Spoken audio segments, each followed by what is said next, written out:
नैनों की अटकी भव में नैया आओ आओ महालक्ष्मी आओ माँ पार लगाओ है नैया मझधार जी माँ तेरे भगत करे हैं पुकार जी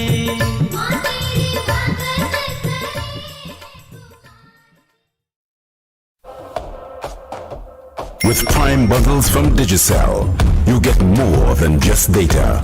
You level up to a whole new digital life. Level up with D-Music and groove along to all of your favorite music tracks. Level up with Sports Max and catch all the adrenaline-packed live sports action. Level up with Go Loud and tune in to the local radio stations and the most happening podcasts from around the world. And level up with Play Go and get a front row seat to watch the latest movies and TV series.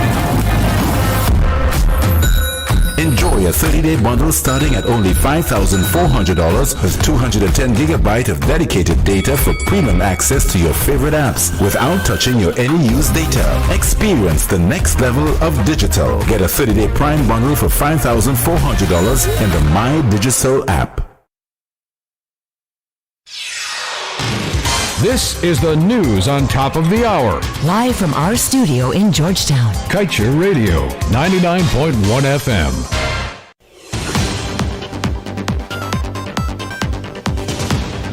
Good evening. Welcome to this evening's newscast on Kaieteur Radio, 99.1 and 99.5 FM. Kevin Smith here with your news. Pledging to reduce the country's carbon emissions by 2030 by 70%. Head of State President Irfan Ali, in his address to the United Nations 26th Conference of Parties underway in Scotland, has called on the developed world to end subsidies for fossil fuel production. This is even as Guyana continues to grapple with the repercussions of its exploration and production activities, primarily through an ExxonMobil-led consortia offshore Guyana, and the consequences of what has been heavily criticized by both government and opposition as being a lopsided contract, with experts pointing to subsidies granted locally, even though indirectly. These subsidies, some argue, are passed on in aspects of the contract, such as the recovery of exploration costs, the granting of a plethora of tax waivers, often referred to as a foregone revenue, and agreeing to pay the company's share of any applicable taxes, among other provisions. And in other news, a Chinese company accused of fraud by the World Bank has secured the contract to build a new multi-million-dollar DEMERARA river bridge, estimated to cost some $257 million. Confirmation of the contract was released on Monday evening, when, by way of a public statement, the Ministry of Finance announced that Cabinet, at its last meeting, granted no objection for the Ministry of Public Works to engage China State Construction Engineering Corporation Limited to construct the new DEMERARA Harbor Bridge. Investigations by Kaieteur had found that several of the companies that had expressed an interest in constructing the bridge had been involved in illegal practices in the past, including China State Construction Engineering Corporation Limited. That company was sued for fraud in the Bahamas. And moving on, the Guyana government is forging ahead with its plans to construct a 165-megawatt hydroelectric plant using the Amila Falls as its energy source. It has since retained the controversial Chinese contractor, China Railway First Group, the company that had previously signed a contract to build the said bridge several years ago, and now to be paid for by power purchased from the project. This was confirmed by Vice President Bharat Jagdeo, who on Monday, during a press engagement, told reporters that a decision had been taken at the last cabinet meeting and that the government would be approaching the selected contractor to negotiate on the way forward.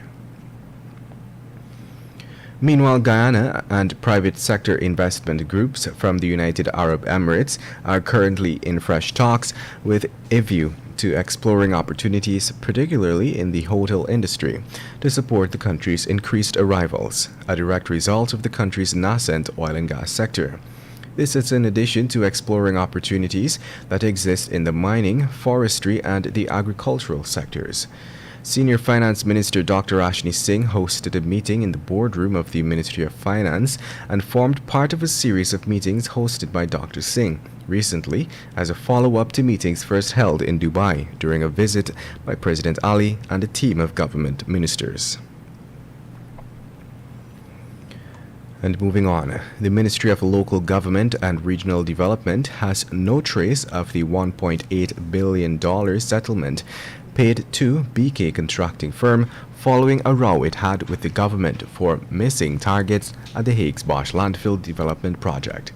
The issue came up before the Parliamentary Public Accounts Committee on Monday after a team from the Ministry of Local Government and Regional Development were asked to provide documentation for the settlement. Permanent Secretary of the Ministry, Prema Rupnarayan, told the PSC that even though the amounts were paid in full, she could not locate any documents relating to the settlement. The payments were negotiated in 2017 as part of an out-of-court settlement between the Ministry of Legal Affairs and BK. The company had filed a lawsuit in 2015 claiming it was wrongfully terminated from the Hague's Bosch landfill development project. And to wrap things up this evening, let's tell you that the High Court has ruled that the Irfan Ali administration breached the Constitution when it approved budget proposals for constitutional agencies back in 2020. The ruling was made on Monday, almost a year after opposition Member of Parliament and former Minister of Public Infrastructure David Patterson filed a lawsuit in relation against the government for the $11.2 billion allocated in the 2020 emergency budget. The matter involved Patterson, Finance Minister Dr. Ashni Singh, and Attorney General of Legal Affairs Anil Nandlal. And with that, we've come to the end of this evening's newscast.